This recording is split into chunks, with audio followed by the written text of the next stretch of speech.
പ്രിയപ്പെട്ടവരെ, കഴിഞ്ഞ ആഴ്ച മരണാസന്നനായ രോഗിയുടെ അടുക്കൽ നിന്നും ആദരസൂചകമായി വച്ചിരിക്കുന്ന ഫോട്ടോകൾ, പ്രതിമകൾ മാറ്റണമെന്നും അതുപോലെ സൂറത്ത് യാസീൻ പാരായണം ചെയ്യണമെന്നും മരണാസന്നനായ വ്യക്തിക്ക് പരിശുദ്ധമായ കലിമ ചൊല്ലിക്കൊടുക്കണമെന്നുമുള്ള കാര്യങ്ങളാണ് നമ്മൾ പറഞ്ഞു വെച്ചത്. തീർച്ചയായും ഒരു മനുഷ്യന് ഈ ലോകത്ത് നിന്ന് വിട പറയുന്ന സന്ദർഭത്തിൽ ലാ ഇലാഹ ഇല്ലല്ലാഹ് എന്ന തൗഹീദിന്റെ വചനം ഉരുവിട്ടുകൊണ്ട് മരണപ്പെടാൻ സാധിച്ചാൽ അത് ആ മനുഷ്യന് കിട്ടുന്ന ഏറ്റവും വലിയ ഭാഗ്യമാണ്. ആ ഭാഗ്യം ലഭ്യമാകണമെങ്കിൽ കഴിഞ്ഞ ആഴ്ച നാം അവസാനം പറഞ്ഞതുപോലെ ആ പരിശുദ്ധമായ കലിമ ധാരാളമായി നാം ഉരുവിടുകയും ആ കലിമയിൽ അധിഷ്ഠിതമായി നാം ജീവിക്കുകയും ചെയ്യേണ്ടതുണ്ട്.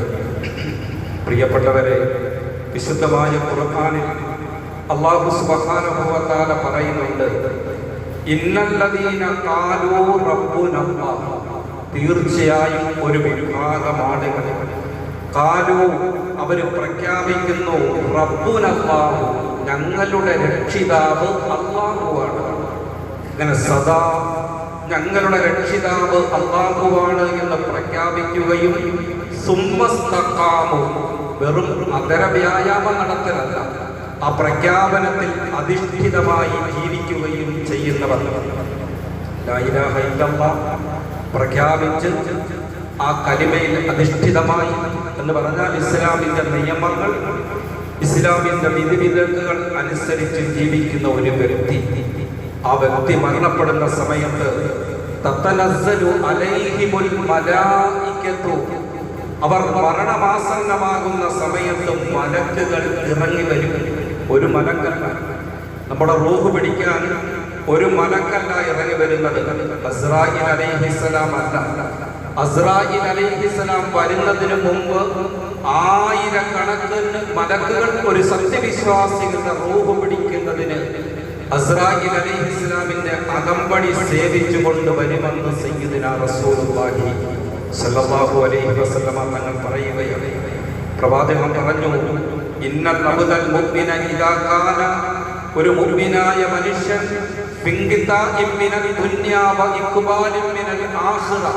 ഈ ദുനിയാവിനോട് യാത്ര പറഞ്ഞ് ആഖിറത്തിലേക്ക് യാത്രയാകുന്ന സന്ദർഭത്തിൽ, ഈ ദുനിയാവിൽ നിന്നും ജീവിതം അവസാനിച്ച് ആഖിറത്തിലേക്ക് യാത്രയാകുന്ന സന്ദർഭത്തിൽ നസല ഇലൈഹി മിനസ് സമാഇ മലായികത്തുൻ ബീദുൽ വുജൂഹ്, മുഖങ്ങൾ സൂര്യനെ പോലെ പ്രകാശിക്കുന്ന മലക്കുകൾ ഇറങ്ങി വരും. കഅന്ന വുജൂഹുഹുമുശ് ശംസു മഅഹും കഫനും മിൻ അക്ഫാനിൽ ജന്ന, ആ സൂര്യനെ പോലെ പ്രഭ ചൊരിയുന്ന പ്രകാശിക്കുന്ന മുഖങ്ങളുള്ള മലക്കുകൾ, ആ മലക്കുകളുടെ കയ്യിൽ സ്വർഗീയ കുടവകളുണ്ടാകും, സ്വർഗീയ കഫൻ തുണികളുണ്ടാകും, അതുപോലെ സ്വർഗീയ സുഗന്ധങ്ങളുമായിട്ടായിരിക്കും സത്യവിശ്വാസികളുടെ റൂഹിനെ പിടിക്കാൻ മലക്കുകൾ ഇറങ്ങി വരുന്നത്. പ്രവാചകൻ പറഞ്ഞു, ഹത്താ യജ്ലിസു മിൻഹു മിൻ മദ്ദൽ ബസർ, കണ്ണെത്തും ദൂരത്തിൽ ആ മലക്കുകൾ ഒന്നിനു പുറകെ മറ്റൊരാളായിട്ടിരിക്കും. ഇങ്ങനെ റൂഹ് പിടിക്കാൻ വേണ്ടി കണ്ണെത്താ ദൂരത്തോളം ഇങ്ങനെ മലക്കുകൾ ഇരിക്കും.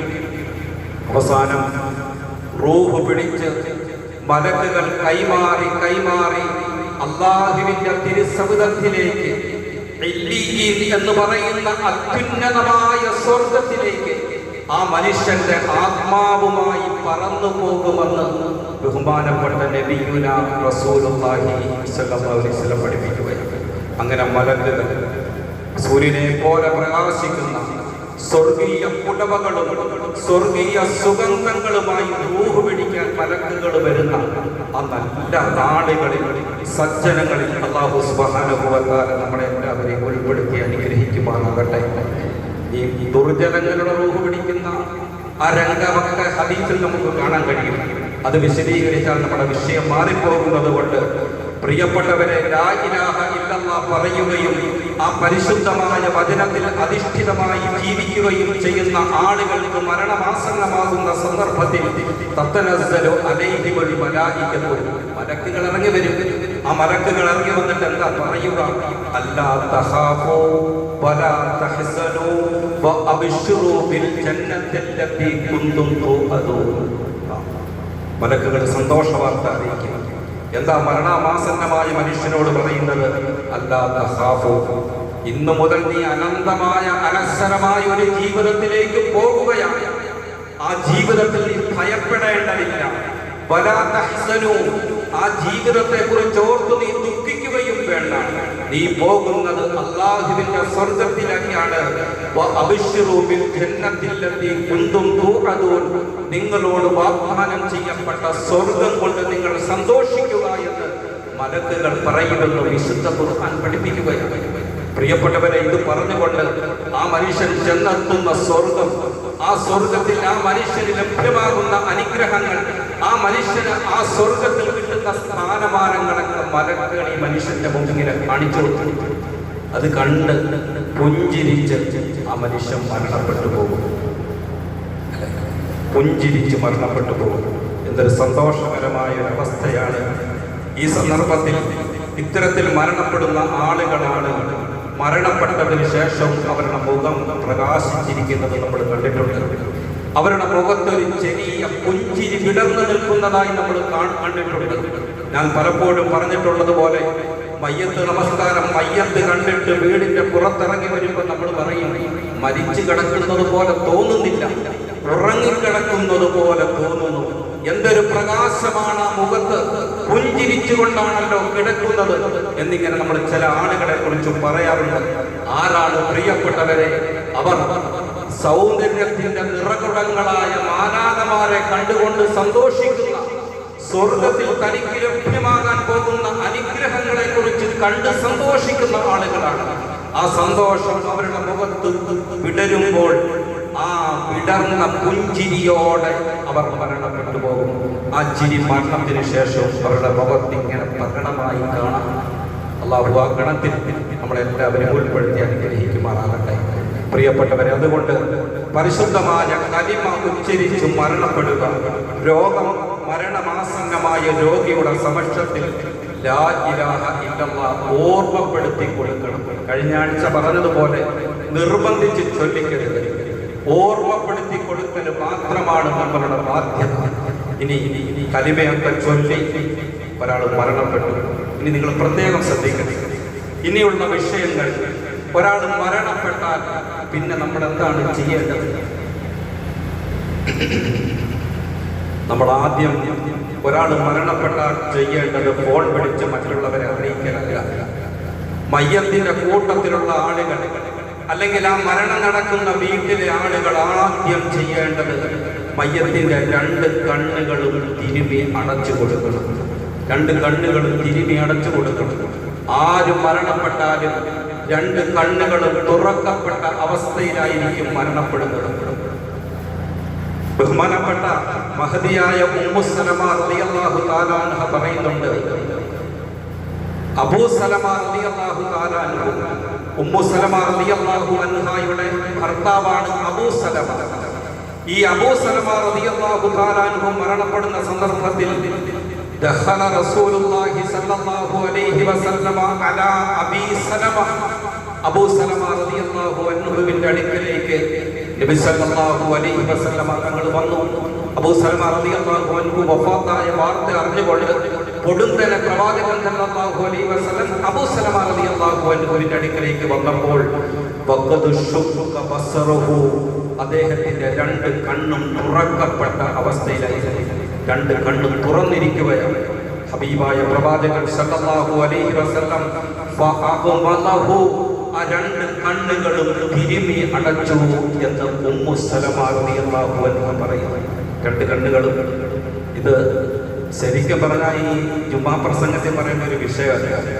ഇതൊരു ക്ലാസ് ആയിട്ട് പറഞ്ഞ് പ്രാക്ടിക്കലായിട്ട് ഇത് കാണിച്ചു തരേണ്ട ഒരു വിഷയമാണ്. പക്ഷെ മയ്യത്ത് പരിപാലനത്തെ കുറിച്ച് ഒരു ക്ലാസ് വെച്ചാൽ എത്ര പേര് വരും? ആർക്കും പറയാൻ സമയം കാണില്ല.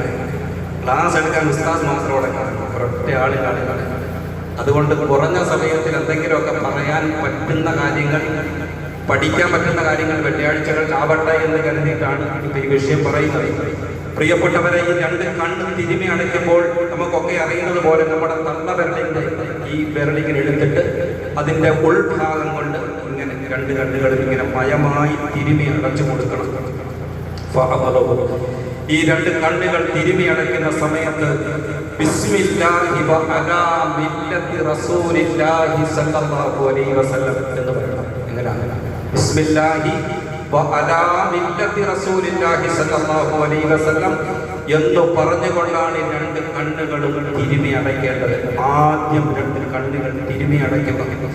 എന്നിട്ട് പ്രവാചകൻ സ്വല്ലല്ലാഹു അലൈഹി വസല്ലം തങ്ങൾ മയ്യത്തിന്റെ കണ്ണുകൾ തുറക്കപ്പെടാനുള്ള കാരണത്തെ കുറിച്ച് അവിടെ നിന്ന് പറയുകയാണ്.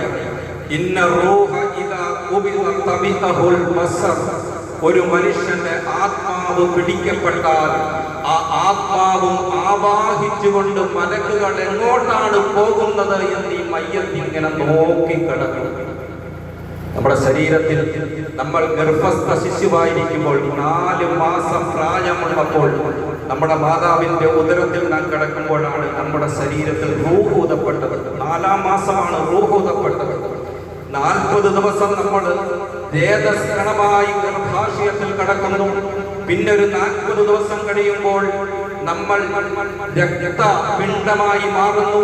പിന്നൊരു 40 ദിവസം കഴിയുമ്പോൾ നമ്മൾ മാംസകഷ്ണമായിട്ട് മാറുന്നു.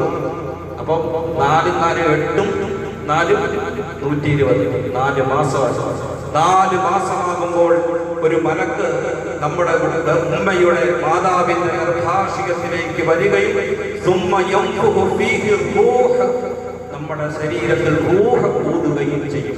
4-ാം മാസം അതിനാണ് കുട്ടി ചലിക്കാൻ തുടങ്ങുന്നത്, അല്ലെ? 4-ാം മാസത്തിലാണ്.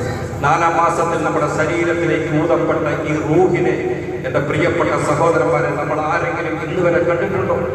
എത്രയോ മരണത്തിന് നമ്മൾ സന്നിഹിതരായിട്ടുണ്ട്, സാക്ഷി വഹിച്ചിട്ടുണ്ട്.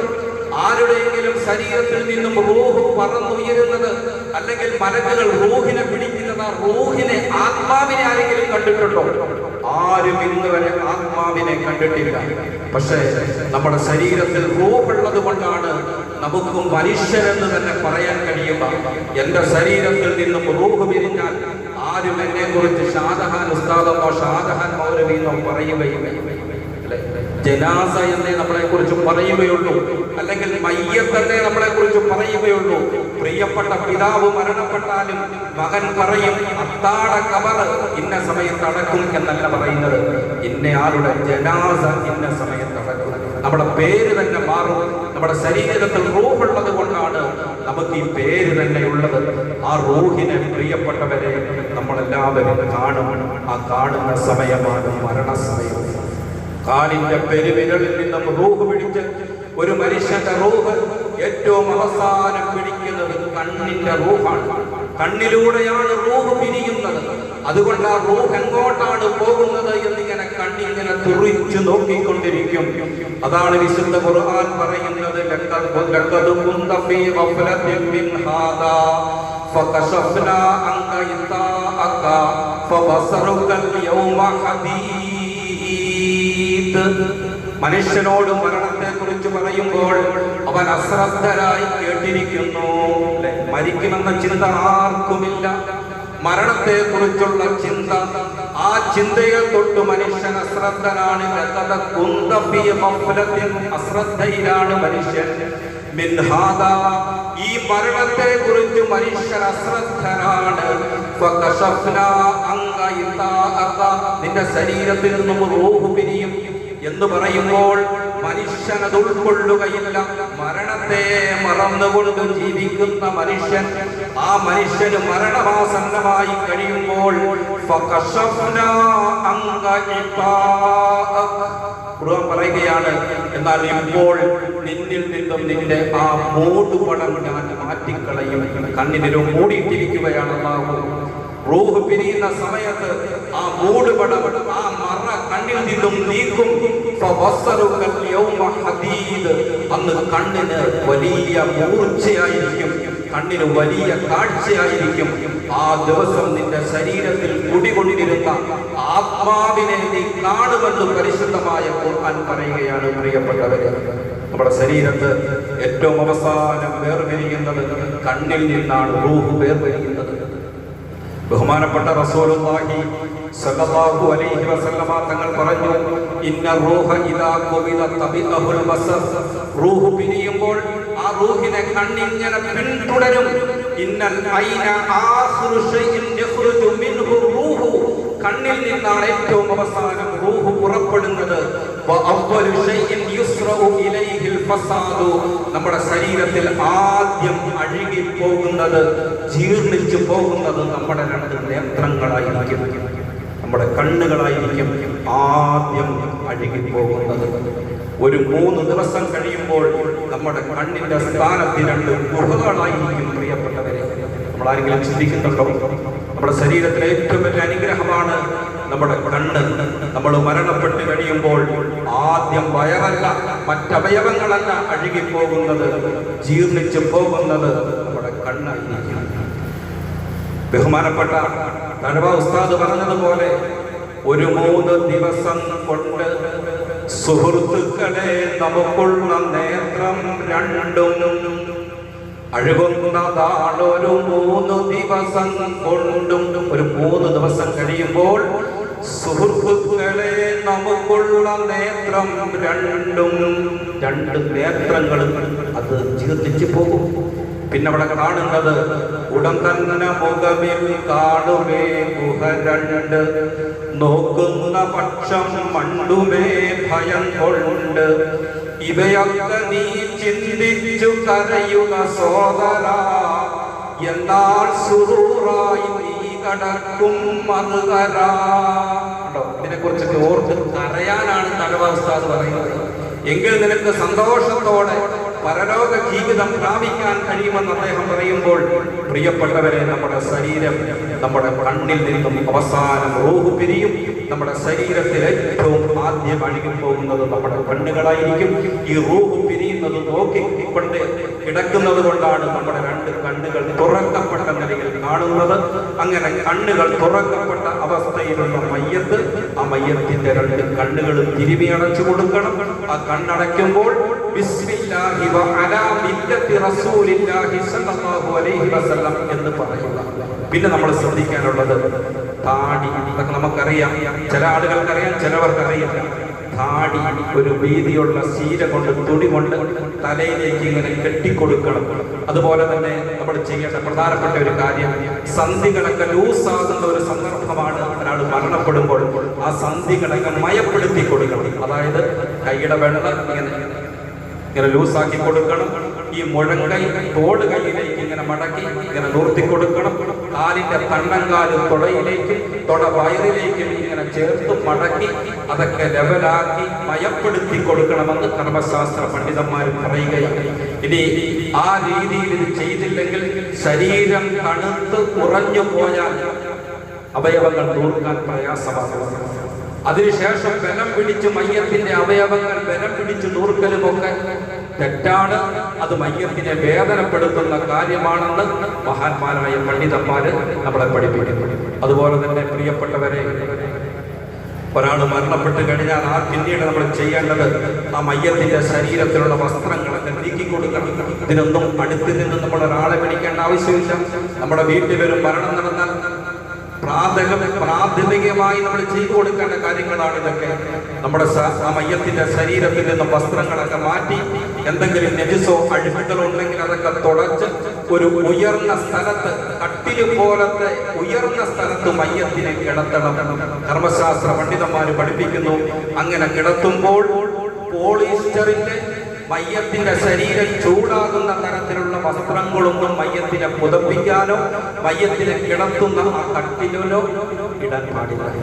വളരെ നേർമയായ പരുത്തി വസ്ത്രം, കോട്ടന്റെ വസ്ത്രം കൊണ്ടായിരിക്കണം എന്റെ പ്രിയപ്പെട്ടവരെ മയ്യത്തിനെ പുതയ്ക്കേണ്ടതും മയ്യത്തിനെ കിടത്തേണ്ടതും എന്ന് കർമ്മശാസ്ത്ര പണ്ഡിതന്മാർ പഠിപ്പിക്കുകയാണ്. അല്ലെങ്കിൽ നമ്മുടെ ഈ പച്ചയായ ശരീരം ചൂട് പിടിച്ച് അത് ജീർണിച്ച് ദുർഗന്ധം ബാധിക്കും എന്ന് നാം ആലോചിക്കുക. നേരത്തോട് നേരം കഴിയുമ്പോൾ നമ്മുടെ ശരീരം ദുർഗന്ധം ബാധിക്കും. അതുകൊണ്ട് ഈ കാര്യങ്ങൾ പ്രത്യേകം ശ്രദ്ധിക്കണം. ഇതൊക്കെ എപ്പോൾ സംഭവിക്കുമെന്ന് നമുക്ക് ആർക്കും അറിയില്ല. ആർക്കെങ്കിലും അറിയാവോ? എൻ്റെ പ്രിയപ്പെട്ട സഹോദരന്മാരെ, എപ്പോഴും നമ്മൾ മരിക്കും, നമ്മുടെ വീട്ടിൽ ഒരു മരണം നടക്കും എന്ന ചിന്തയോടുകൂടി തന്നെ നാം ഇരിക്കണം. എപ്പോഴും ആ മയ്യത്തിന് മരണത്തിന് വേണ്ടി നാം ഒരുങ്ങണം. ഇന്നിപ്പോ ഞാൻ ഈ പള്ളിയിലേക്ക് വരുന്ന സമയത്ത് ഒരു അരമണിക്കൂർ മുമ്പ് ഊട്ടിക്ക് ഞാൻ താമസിക്കുന്ന വീടിന്റെ തൊട്ട് ഭാഗത്ത് ഒരു സഹോദരൻ, അദ്ദേഹം ഒരു വീട് വെച്ചുകൊണ്ടിരിക്കുകയാണ്. വീടിന്റെ പണിയൊക്കെ പൂർത്തീകരിച്ച് വീടിന് വൈദ്യവാശി വെള്ളയൊക്കെ അടിച്ചുകൊണ്ടിരിക്കുന്ന സമയത്ത് ഇന്ന് രാവിലെ ആ മനുഷ്യൻ കുഴഞ്ഞു വീട് മരിച്ചു. ഫേസ്ബുക്കിൽ നിങ്ങൾക്ക് അദ്ദേഹത്തിന്റെ ഫോട്ടോ കാണാൻ കഴിയും. അപ്പൊ നിങ്ങളിത് ഓർക്കണം. 70 വയസ്സുള്ള ഒരു സഹോദരനാണ്, യാതൊരു രോഗവുമില്ലാതെ ഓടി നടന്ന ഒരു സഹോദരൻ വീടിന്റെ പണി പൂർത്തീകരിച്ച് ആ വീടിന്റെ പണി അവർ തീർത്തുകൊണ്ട് എത്രയും പെട്ടെന്ന് പുതിയ വീട്ടിലേക്ക് താമസിക്കണമെന്ന 1000 സ്വപ്നങ്ങളും ആഗ്രഹങ്ങളും കൊണ്ട് നടന്ന മനുഷ്യൻ ഇന്ന് രാവിലെ 9:30 മണിക്ക് വീടിന്റെ മുറ്റത്ത് കുഴഞ്ഞു വീട് മരിച്ചു. പ്രിയപ്പെട്ടവരെ, അദ്ദേഹം വീട് പണിക്ക് വരുമ്പോൾ പണിക്കാരൻ നിർത്തി പണിയിപ്പിക്കുമ്പോൾ അയാൾ ചിന്തിച്ചു, ഞാൻ ഇന്ന് മരിക്കുമെന്ന്. അദ്ദേഹത്തിന് രാവിലെ കാപ്പി എടുത്തു കൊടുത്ത് അദ്ദേഹത്തിന്റെ ഭാര്യയോ മക്കളോ ഈ മനുഷ്യന്റെ ജനാസിയായിരിക്കും ഇന്ന് വീട്ടിലേക്ക് കൊണ്ടുവരുന്നത് ആരെങ്കിലും ചിന്തിച്ചോ? ഇത്രയുള്ളൂ മനുഷ്യന്റെ കാര്യം, ഇത്രയുള്ളൂ. വെള്ളത്തിലെ കൊമ്പളകളാണ് മനുഷ്യൻ. നമ്മുടെ ആയസ് അല്പപ്രാണികളാണ്, അല്പായസാണ് നമുക്ക്. ഏത് സമയവും അത് പൊട്ടിത്തെറിക്കാം. അതുകൊണ്ട് പ്രിയപ്പെട്ടവരെ, മരണത്തിന് വേണ്ടി ഒരുങ്ങണം. ഏത് സമയത്തും വീട്ടിലൊരു മരണം നടക്കുമെന്ന പ്രതീക്ഷയോടുകൂടി ഒരാൾ മരിച്ചാൽ ചെയ്തു കൊടുക്കേണ്ട അനന്തര കർമ്മങ്ങൾ വളരെ ഗൗരവത്തോടുകൂടി ആർജവത്തോടുകൂടി നമ്മളത് പഠിക്കണം. ഞാനിപ്പോൾ എന്തിനാ ഇത് പഠിക്കുന്നത്? എന്റെ വീട്ടിലുള്ളവരൊക്കെ ചെറുപ്പക്കാരല്ലേ, ഞാനിപ്പോ ആരോഗ്യവാനാണല്ലോ, മരിക്കാൻ പ്രായമൊന്നും ആയില്ലല്ലോ, ഒരെണ്ണം എനിക്ക് മരണമുണ്ടാകുകയില്ല, എന്റെ വീട്ടിലും ഒരു മരണം സംഭവിക്കുകയില്ല എന്ന് നമുക്ക് പറയാൻ പറ്റുമോ? ഏത് സമയവും സംഭവിക്കാം. അതുകൊണ്ട് മരണപ്പെട്ട ആളുടെ ശരീരത്തിൽ നിന്നും വസ്ത്രങ്ങളൊക്കെ മാറ്റി കോട്ടൺ തുണി പുതപ്പിച്ച് മയ്യത്തിനെ കിടത്തുക. ഇവിടെ എൻ്റെ സഹോദരന്മാർ പ്രത്യേകം ശ്രദ്ധിക്കേണ്ടത്, മയ്യത്തിനെ ഇങ്ങനെ കിടത്തുമ്പോൾ ഒരിക്കലും മയ്യത്തിന്റെ മുഖം തുറസാക്കി ആളുകൾക്ക് കാണാൻ വേണ്ടി പൊതുദർശനത്തിന് വെക്കുമ്പോൾ ഇസ്ലാമിന്റെ നിയമം അനുസരിച്ച് മയ്യത്തിന്റെ മുഖം വെളിവാക്കിയിടാൻ പാടില്ല. മയ്യത്തിന്റെ മുഖം മൂടി തന്നെ ഇടണം.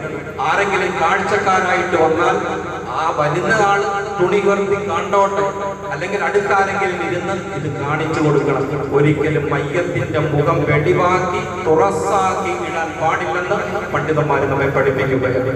അതുപോലെ നമ്മൾ മനസ്സിലാക്കേണ്ട ഒരു കാര്യം, മരണപ്പെട്ട് കഴിഞ്ഞാൽ വൃത്തിയാക്കി ഒരു കട്ടിലും മറ്റും ഒക്കെ കിടത്തിയതിനു ശേഷം ആ മയ്യത്തിനെ പുതപ്പിച്ചിരിക്കുന്ന തുണിയുടെ അടിയിൽ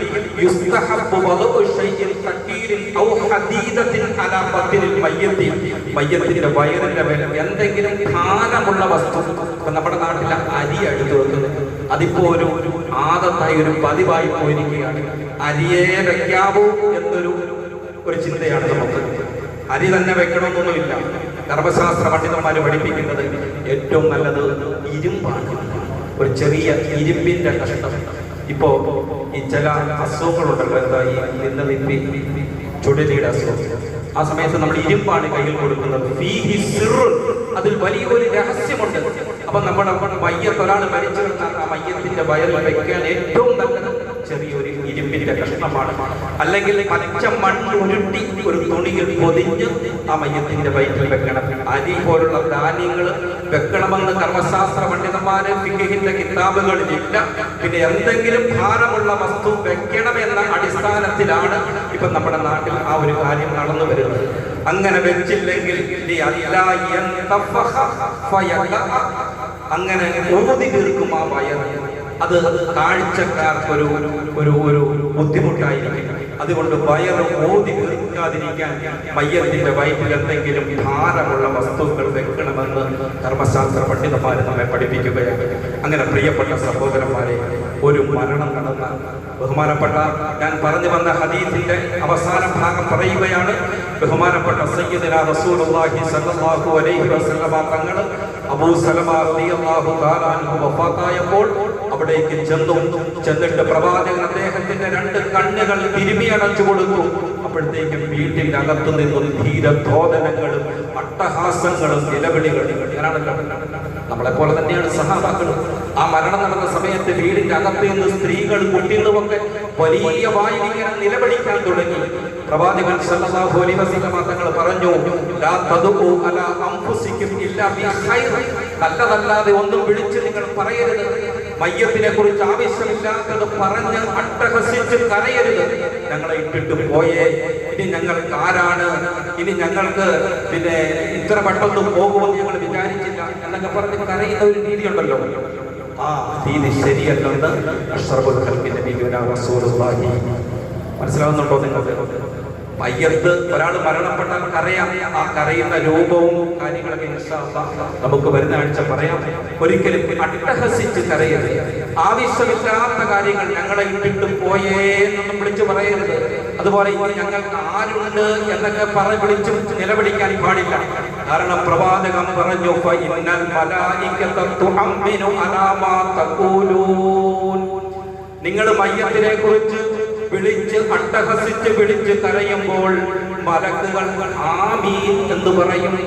ഉദാഹരണമായിട്ട് ഇനി ഞങ്ങൾക്ക് ആരുമില്ലേ എന്ന് പറഞ്ഞാൽ നിങ്ങൾക്ക്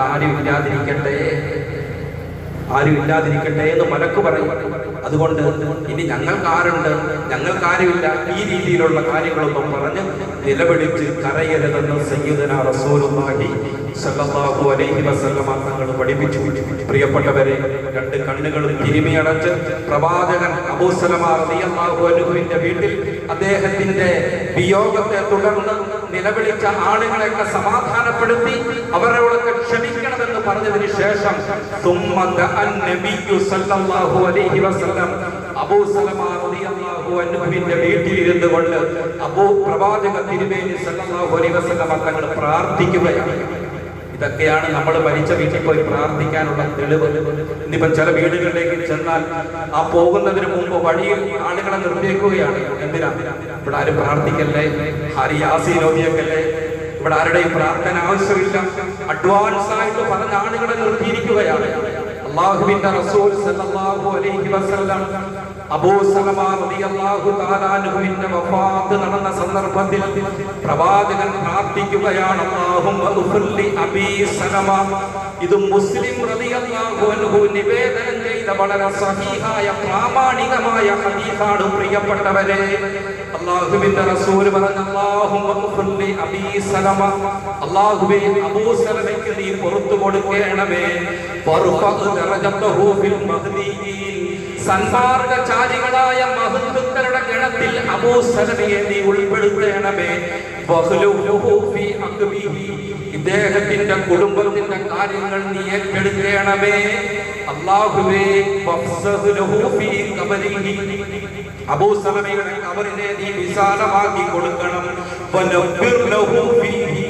അബൂ സലമയുടെ ഖബർ നീ പ്രഭാപൂരിതമാക്കണം.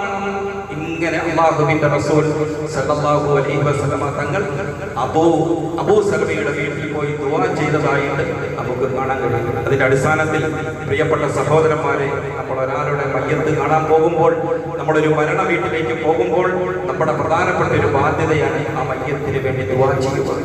അല്ലാഹുവിന്റെ പ്രവാചകൻ ദുആ ചെയ്തതുപോലെ അബൂ സലമയ്ക്ക് പുറത്തു കൊടുക്കണമേ. അദ്ദേഹത്തിന്റെ ദറജകൾ, പദവികൾ നീ ഉയർത്തണമേ. അദ്ദേഹത്തിന്റെ ഖബർ നീ വിശാലമാക്കണമേ, അത് പ്രകാശിപ്പിക്കണമേ എന്നൊക്കെ പറഞ്ഞതുപോലെ നമ്മൾ മയ്യത്തിന് വേണ്ടി ദുആ ചെയ്യണം. അല്ലാഹുവേ, മരിച്ചു കിടക്കുന്ന വ്യക്തിക്ക് പുറത്തു കൊടുക്കണം.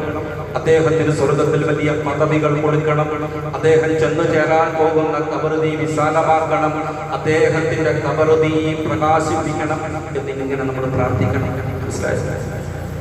ഇനി ഇൻഷാ അല്ലാഹ് മയ്യത്ത് ഒരാൾ മരിച്ചു കഴിഞ്ഞാൽ മയ്യത്തിന് വേണ്ടി പ്രാർത്ഥിക്കാമോ ഒക്കെ ഒരുപാട് വലിയ ചർച്ചകളാണ് വരും ആഴ്ചകളിൽ. ഇൻഷാ അല്ലാഹ് ആ സന്ദർഭം അനുസരിച്ച് നമുക്ക് ആ വിഷയങ്ങളൊക്കെ അവിടെ പറയാം. അല്ലാഹു നമ്മളെ അനുഗ്രഹിക്കുമാറാകട്ടെ.